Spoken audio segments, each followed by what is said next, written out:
So welcome back to another video, and in this video we will be exploring the core concept of software engineering, which is what are programming languages, and we'll be exploring what why of programming languages. So let's get started. So first we need to understand why the need of programming language. So humans can understand various languages, but we are very lazy and we want to express everything in the most simplest way possible. Computers are, however, they can only understand binary, which is there's either signal of one or zero, that is on or off. You can also say true or false. However, humans can write this binary, but it will be quite cumbersome and hectic to write every instruction in binary. That is why humans created programming languages, which is an abstraction on top of binary systems. So now let's get into the definition of what an actual programming languages mean. So programming languages are like tools that are required to build software. You would interact on a day-to-day basis will have some form of interaction from the user via an interface, and that will in turn have be using programming language. For instance, when you hit reload on any web page, there will certainly be some or the other JavaScript code running under the hood to interact or fetch the resource from the server. JavaScript is a programming language used in web pages. Another instance might be when you receive an OTP on a messaging application, and in this case, you are indirectly interacting with a system that is using Erlang, which is another programming language, and so on. But what are these programming languages really? Well, let's dive into the programming languages. So, programming languages, there are two terms here, as you would say. So, let's dive in each of these terms. So, first, we'll tackle programming. So, programming again has two terms, you can see program and the suffix ing. Ing just means an action or something is in progress. And program, which means some list of instructions, or we can say code to execute to be executed on the system. The instructions are for a computer or any machine to execute and produce some output from the given input. Hence, programming is a simple term would mean the act of writing code or instructions to execute as a software. Now, let's see what the term language means. Now, language is a set of rules and symbols that define the process of communication. It's like an agreement to be followed by two entities while communicating or expressing ideas. There are human languages that we use to communicate in writing or in speech. They have symbols or phonetics. They help us understand how to have a common understanding of what each symbols or rules meaning while communicating. Likewise, there are other forms of languages like sign languages, which is used for people with a disability while hearing, and Morse code, which is not technically a language, but it is used as a communication medium which produces sound following with a particular pattern and decoding them as actual text that can be interpreted.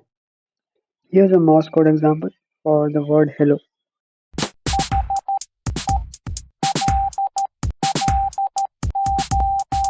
So combining the two meanings of programming and language, we can conclude that programming languages is a formal system or technical system of rules and conventions.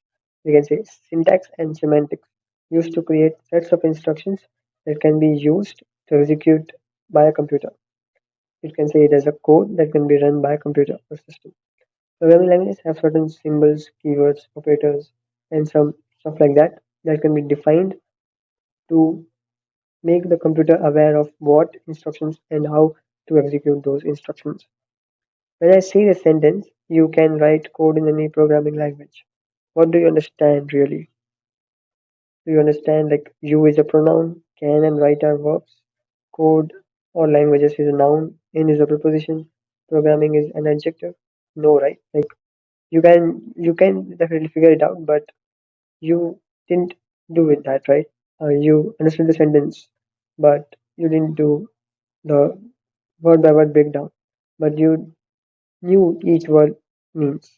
You combined the context and understood the meaning. Similarly, in code for programming language might look something like var name string equals John. This is just one example in a particular programming language. I'm just trying to explain what a programming language and a human language can be related.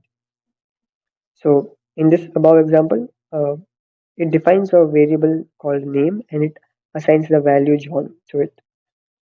And over here, the computer understands that var is a keyword, name is a placeholder variable, string is a data type, and equal to in this context is an assignment operator, and John is the literal value that we are assigning to the name. So in that turn, the computer will understand that we have to assign John to the variable name in some memory address that is abstracted by the programming language itself. So that is the essence of programming languages and how they are related to human language as well. We are expressing some form of logic, not necessarily logic, but some form of instructions that can be understood by the computer, the system, without needing to write ones or zeros. That is very low level stuff. And the abstraction just like at the baseline is binary, but just above that is machine code, and above that there is something called assembly language that humans can definitely understand, but it is very low level. You have to literally write out a lot of code to do very simple things. And there are abstractions built on top of that, which we called real programming languages. That is C, C++, Java, Python. Those are the programming languages that are we as humans use. There are definitely more types of programming languages and how on the basis of what they are doing and how they are doing it. But that is not the part of this. We are just here understanding what those programming languages are and why are we using these programming languages in the first place. So some of the examples of programming languages that are quite popular and are quite used in these days are Erlang, Python, Java, JavaScript, Swift, Golang, Rust, maybe C++, Elixir, Kotlin. There are like tons of them, and they are still being used and they are widely used. So let's go a little bit detail in each of them. So Erlang, what is it? Like Erlang is just a language that is widely used for like messaging softwares. It could be used for OTP or like very real-time message routing stuff. Whereas Python is a very high level language, that is you don't need to understand the nitty-gritties of the system in order to write code. And Python is very English like language. So here we have a lot of flexibility on how we define the code. So it is used widely in backend systems as well as it finds a very dominant position in machine learning and AI based applications. Java is like, as you know, it is widely used in mobile applications as well as in backend applications. However, it is also used in banking systems because it is very tightly coupled with the systems that are writing with the proprietary system. And JavaScript. There is no like place where JavaScript has not find its place. JavaScript is widely used. It has tons of frameworks. It has tons of libraries. The ecosystem is quite rich. We can debate about that, but JavaScript is like leading things. Like it has quite a lot of runtimes that run on various browsers. So those are still being developed. Swift is Apple's native like language. We can say it is specifically designed for running iOS or Apple devices. So those are very. So this language is very specific to developing Apple related products.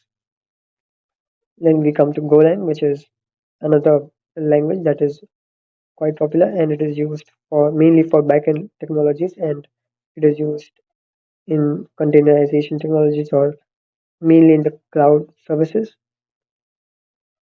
Then we come to Rust, which is a very low level language. So Rust is celebrated mainly for memory safety and performance because it has a few things which really make writing programs very safe. And this is being developed by Mozilla. So it is mainly used for writing very high performance driven languages, sorry, system level applications or CLIs. So yeah, these are just overview of what programming languages are. So we understood what a programming language is, not in a detail, but just a high level view, and why the need of programming languages. So hope you found this helpful, and we'll be seeing you in the next one. Thank you.